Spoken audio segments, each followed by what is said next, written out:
What on earth is the president doing on this? Well, the president was talking about vetoing the bill, but only because he thought it limited his power. He was not talking about vetoing the bill because it gave the president the power to order the indefinite detention without trial of anybody, basically. And I think quite clearly does that. Now, some people on the floor said today that all it does is codify existing law, but that's not correct. What it does is to codify in law the claimed power claimed by Presidents Bush and Obama to put anybody, including American citizens, in jail forever, indefinitely, without any trial or due process whatsoever.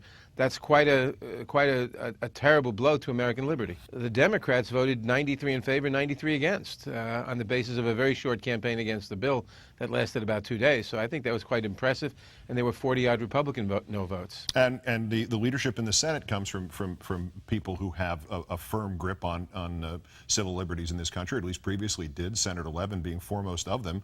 Do you have any clue as to why this action is being taken with Democratic support, especially in this context?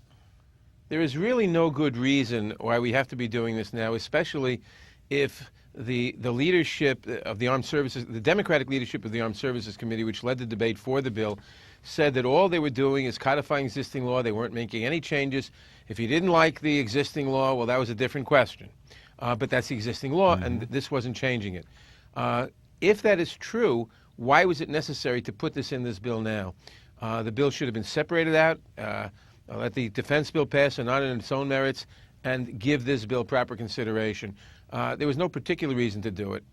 Well, all right. Except to confirm the powers that some of us don't think any president should have. Indeed. Somebody sitting at home dropping their food, hearing about this restriction of civil liberties or this rollback of civil liberties, does what at this point? Well, I would protest to the president, and for that matter, to the leadership of the Congress. This is, frankly, these are powers that during the campaign 3 years ago, the President Obama, candidate Obama, said we shouldn't have. And on these questions, they have essentially taken the same positions as the Bush administration, and we Democrats should oppose this by our own party. It's funny how presidents tend to think alike after a while.